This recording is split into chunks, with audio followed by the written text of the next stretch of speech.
Now, don't worry, madam, this is a perfectly routine procedure. Now, can you see the man who tried to give your cat the ecstasy tablet? No.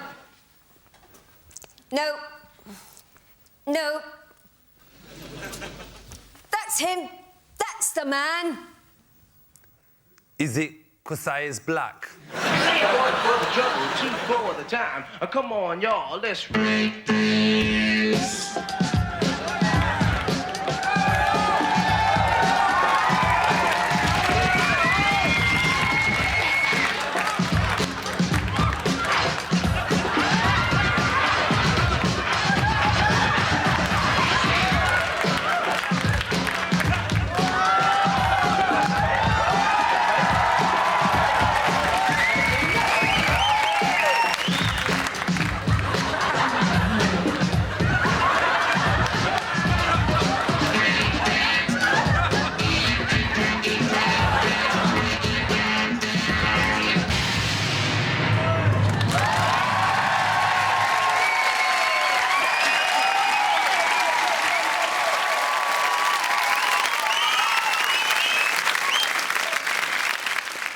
Me said, Bo, selector!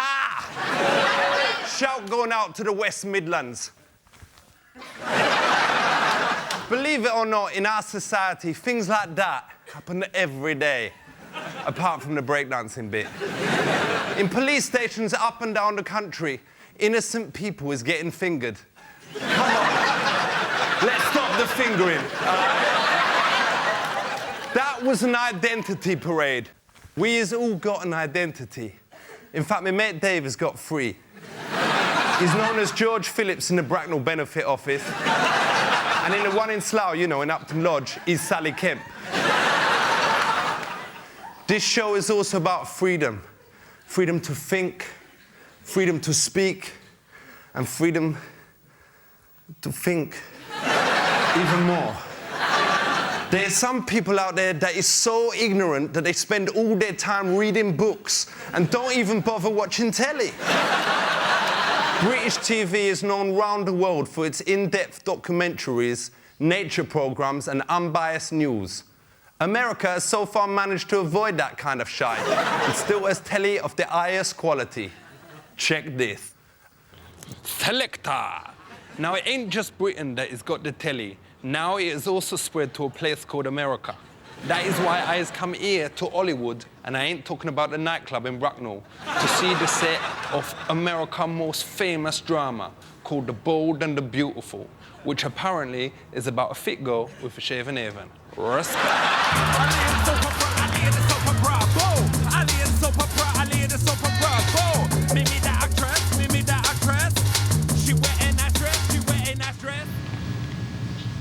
Better send me those pictures, Amber, or I swear you'll be sorry.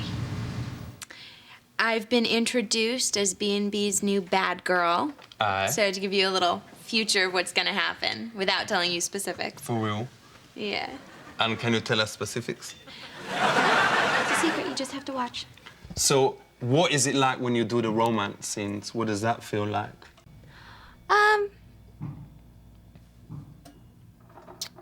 Well, I haven't had very many. In Europe, they cut out all the bits of it actually going in and whatever. Is you upset about that? I don't understand. They don't really show the whole thing in Europe. They just cut to you waking up, you know, in the morning, as if, you know... Well, they don't show it going in here either. But they have very strong censorship in... What, you don't actually do it all for real? No! You don't? You act doing all that kind of thing? Is that true? You act the whole thing here? Oh, my goodness, no! Can I be in this scene? No, unfortunately not. Just anybody can't go on there. They need to go special through the casting office. Can I not just be in the background or... There are special laws even for on that. the side of the bed or... I'm sorry. They said beforehand that I was going to be in the whole thing. That's why I was so into doing it. No. You said that I was going to be in the fucking thing. Excuse me. Sorry, but he did promise me. Sorry about my Well, language. he shouldn't have promised. And then I'll see you look back to him at the end. We'll go to him, and then I'll back to him. Can I have a go? Thanks.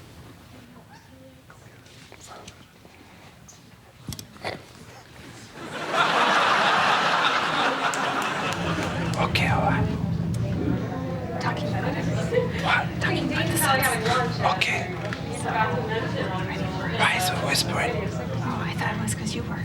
I was whispering because he was whispering. Oh, I'm sorry. All right. I was whispering because he was whispering. I thought maybe somebody came by and wanted to. No. I was whispering because you was whispering. I thought I was whispering because you were whispering. I know that I started because you started first, and then I did the whispering thing. Oh, it's good to make. Oh. Well, we have to be very quiet in the hall because we have shows taping. Ali on the top show, Ali on the top show. Go, Ali and Sally, Ali and Sally. Go. Now I was gonna check out Sally Jessy Raphael. She be like Vanessa Feltz, except she look well different. You'll see what I mean. Check it. As you're saying, I is here from England, and is it cool with you lot if I just sit in the audience and just check this out? Because that's a big fan here, you know? And this is my first time in the US of A, and I was loving your country. Could I ask you about one of the problems that I's got? Surely. Like a few weeks ago, me was going down Eggermire Street from where we live, and me see me Uncle Jamal's van there, and on the back it says, because if this bus is rocking, don't come knocking, or whatever. And, but I heard these sounds coming from the bus, from his van, and I opened the back, and I see this, like, massive geezer, like, attacking me Uncle Jamal. And I think I was gonna try and stop them because I was hearing this shouting and screaming or whatever. And then I see that this geezer's, why is this geezer attacking him if his pants is down? And I realised that he ain't attacking him, he's actually kissing him. Did he, so were the screams of delight, or were they screams of anger, or were they screams of, what kind of screams were they? When I heard it, I thought that he was getting beaten up or something. Aha, but then you realised they were having sex. Well, I don't know if they was definitely doing that, but they weren't wearing They were having stuff. sex. Is your accent real? I can't hear what you said. Is your accent real? It's my accent.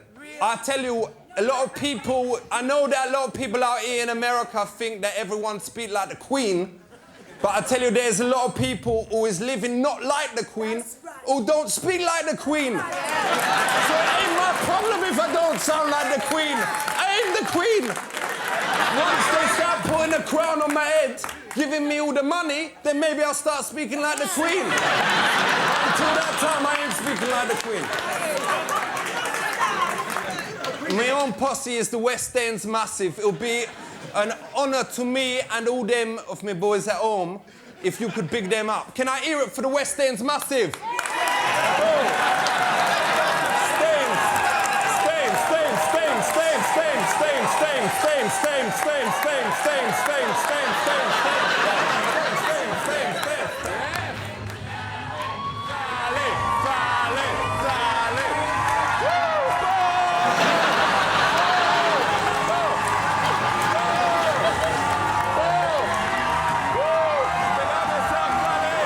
What advice do you have for me from doing for the first time my own show? I think you're doing pretty well. That is Do very you know kind, what's thank good you. about you? What? You're you. Thank you. You're welcome. That's very nice. What do you mean about It's a that? nice compliment. That's it very means nice. you are who you are. Thank you very much. Yo, him take enough risks when him spin them discs. Big it up for DJ DeForce. By the way, before I forget, apparently my Julie said she know you. Julie? Let me think about that one now. Ah, Julie, man, she arrived out good. From long time, she have a birthmark in she body crease.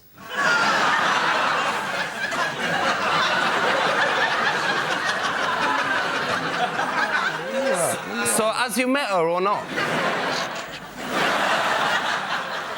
Now, the people at the channel said, Ali, who would you like to interview? Me said, get me President Blaise. But him said, won't do it. Me said, get me the other guy, the controversive. You know, the one who married that woman so people wouldn't think him was batty. But he said he wouldn't do it. Me said, just get me someone, we're not even that bothered. So please welcome the best Prime Minister this country ever had, Ray Hattersley.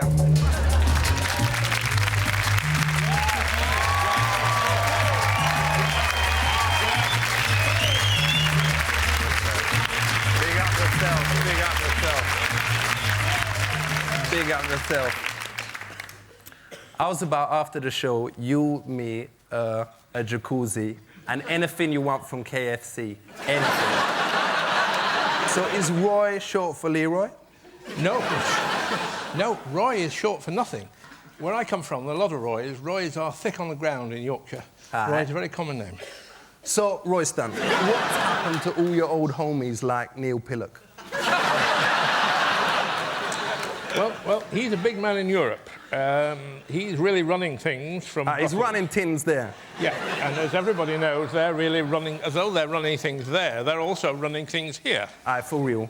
Yeah. The Amsterdam connection, all right? So why don't you just get all your bad boys back together? You, Pillock, Dr. Livingstone, MC Foot, and mash up Blaze and all his rude boys.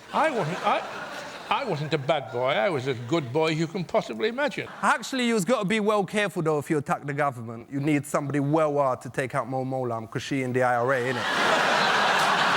Yeah, well, she was, but then Blair removed her from Ireland altogether, and now she's probably in the WVS. Is that a rap group? Women's volunteering. So tell me, what is Tony Blair's really like? Oh, he wants to be Prime Minister. Do you think he ever will be?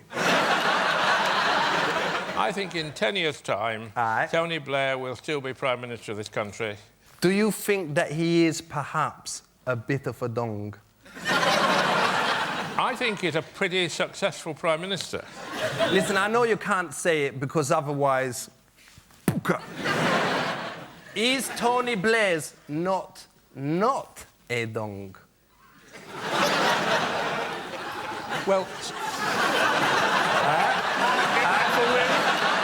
since I don't know if he is one, I don't know if he isn't one either. All right, well, let me ask one last question with this.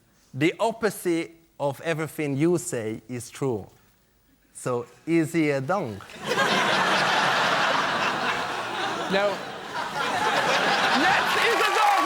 You heard it here! He said he was a dong! Check this. I heard that Tony Blair's missus is preggers. Is that true? I think it must be true because it's been in all the newspapers. But don't you think it sends a bad message to young people? Him getting his wife up the duff. I mean, you'd think as president he'd have more taste and be getting some quality muff like Mariah Carey. I think quite the opposite. I mean, I think Blair is a lucky Prime Minister. And that's a good thing to be.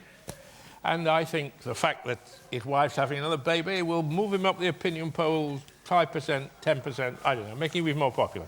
Me has heard from a mate that the kid is gonna be black. And he know. You getting me? Me mate, no. It's gonna be black. Is that true? I think if I was a betting man, I'd probably gamble against it being black. Ain't that a bit racialist, though? No, I'd gamble against it being black simply on the probability. So what do you think about Maggie Thatcher? I think she was a catastrophe. All right. What would have happened if you would have fallen in love with her? I would have been certified as insane. Did you ever think, though, of flipping her over and boning her? You know, politicians don't like to give straight answers. For real. But I think I can say, without much doubt, that I never actually thought of that. So is you telling me that no one from your party has actually seen Maggie's thatch?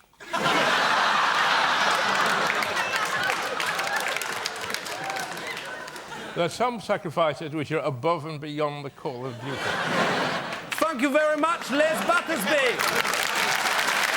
Big up yourself. Big up the old school labours.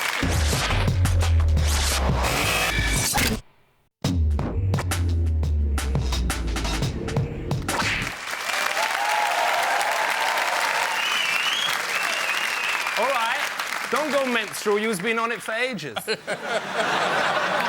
back. During the break, me and Roy has just been chilling. He's been telling me some stories. In one go. Unbelievable. Now check the state of family today. Girls is having sex at younger ages. There's an increase in absentee fathers. And more people is having affairs. But we shouldn't just concentrate on the good things. To discuss some of the more shitty aspects as well, we got on a nanny, a headmaster, an author, and some old biddy into a room for a discussion. Realise.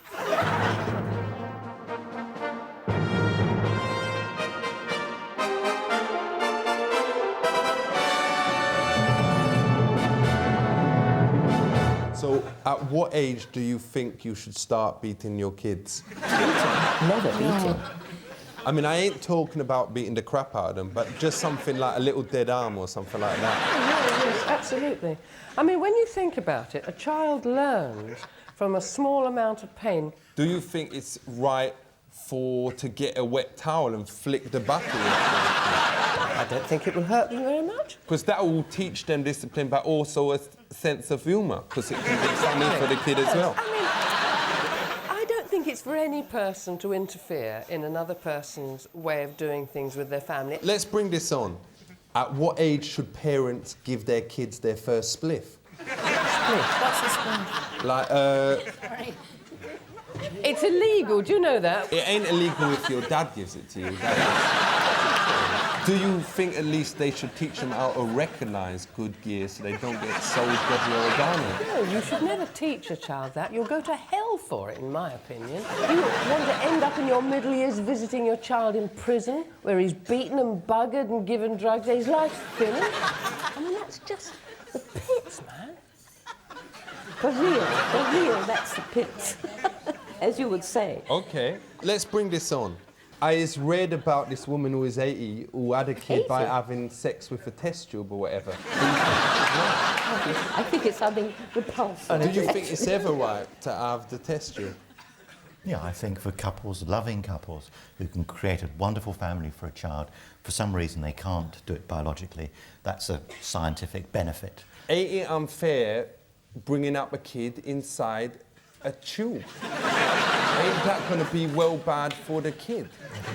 Inside a tube. I mean, it's What- the conception, what- isn't it? And whatever then for it's it grows up in the womb. I think Yeah, the but child it's needs for- to feel the womb of the mother, the heartbeat. And But be for real, loved but in as the the mother. first years or whatever, that is going to ruin the kid's head and the way it think of the world if it's living in a tube. know about. Doesn't live in a tube. tube. Well, how big is the tube?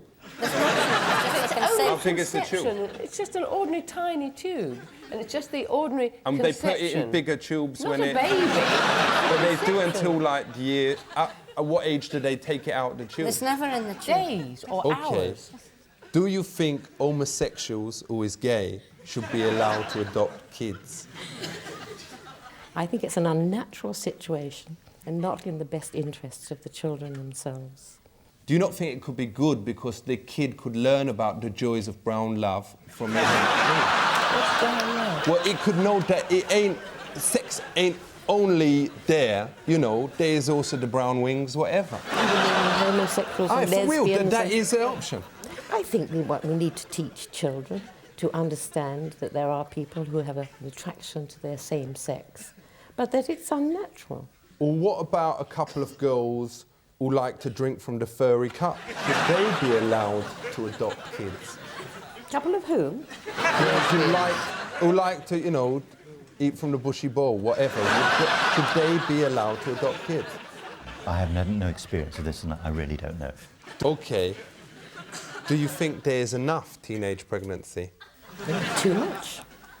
But don't you think if it's working down there, then put it to use? If the grass is on the pitch, let's play.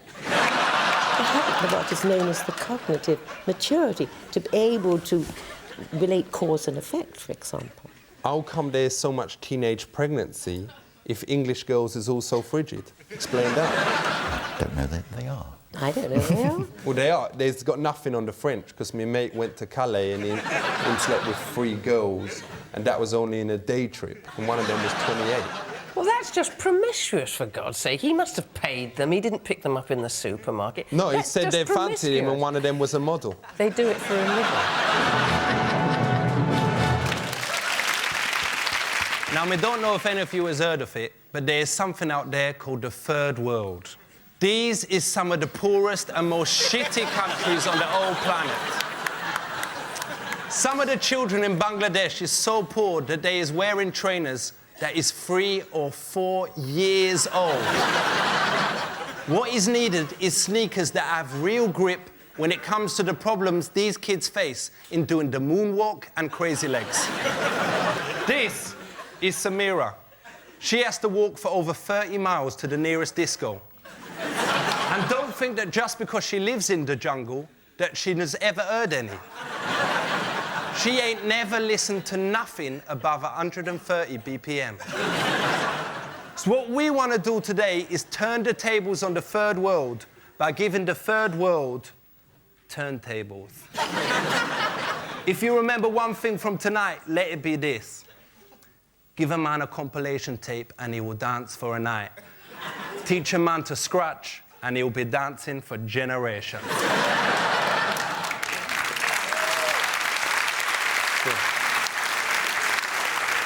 Of course, what is most important for these people is access to clean water, so that when they is eat up, they don't get dehydrated. But now, here to lend her support in the studio, please give it up for a very special lady, all the way from Albert Square. It's Melanie from EastEnders.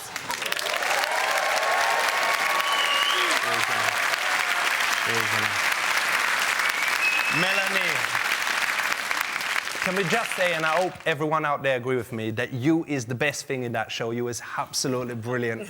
Ricky, I love you, Ricky. So tell us, why do you think we should help the Third World? Well, there's so much suffering. There's been some disastrous famines, especially in the last few years. Disease and pain for millions of people, and I think it's our responsibility to help. For real, I was feeling that you care. And Melanie, there is someone I really want you to meet. Please, brothers and sisters, welcome Gary Ingrams, the lucky winner of our I Get to Knob Mel from EastEnders competition. Here's enough. Big up yourself.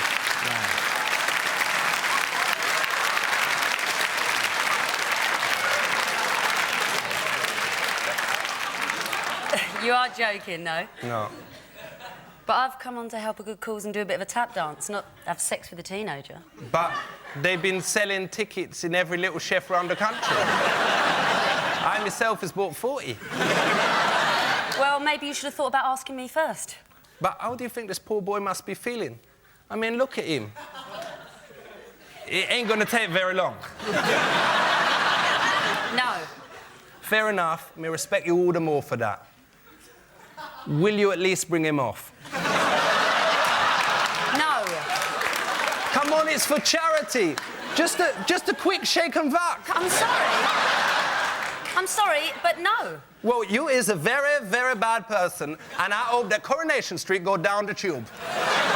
EastEnders. Whatever. Speak to the hand, because the face ain't listening. Ali, you're actually really immature, aren't you? What's the number after 2? 3. 3! Jinxed! You cannot speak till I say your name! Victoria! Victoria! As for you, don't worry. I'll introduce you to my sister. Buy her a pack of quavers and she'll sort you out. Steve the Force, let it rock!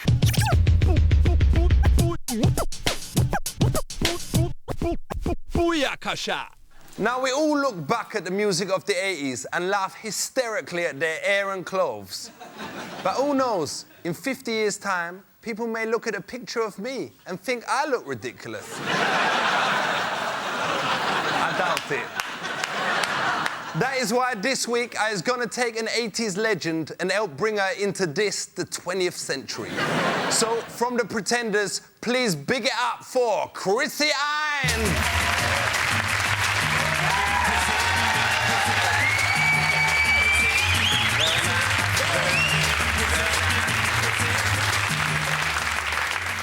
got to tell you, Chrissy, the main reason I've got you on this show is as a favour for me, Uncle Jamal. Him always talk about having a sandwich between you and Susie Quattro. Sounds good. You ain't met me, Uncle Jamal. Now, age-wise, you ain't no Billy. As my nan says, you is only as old as the man you feel, and she is currently feeling a 37-year-old. Hello, Uncle Derek. So, what is you going to play for us tonight? I'm going to sing the classic, It's a Thin Line Between Love and Hate. I recognise your accent. Is you from Egham? Ladies and gentlemen, big it up for none other than the legend, Chrissy Hynde!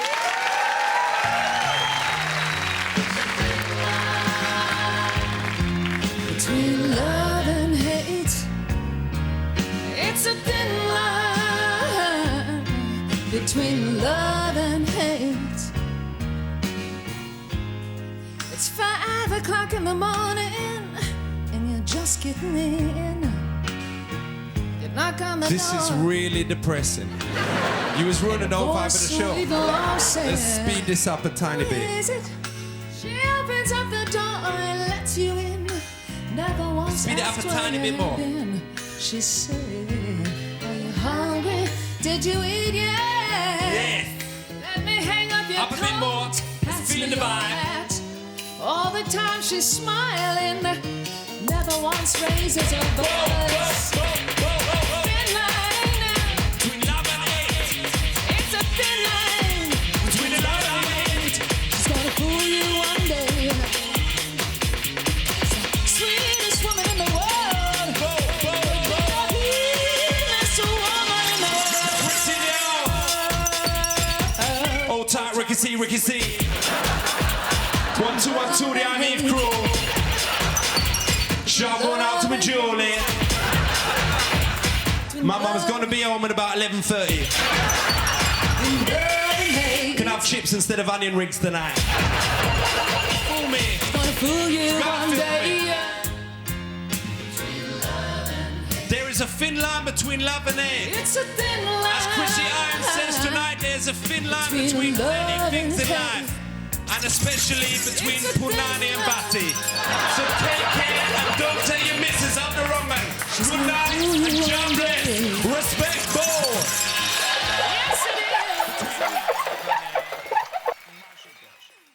And we has just got time to update you on the telephone thing. Reebok has offered 40,000 pairs of trainers to give to the third world. And there's only one thing to say to that. Reebok, come off it. It ain't 1991.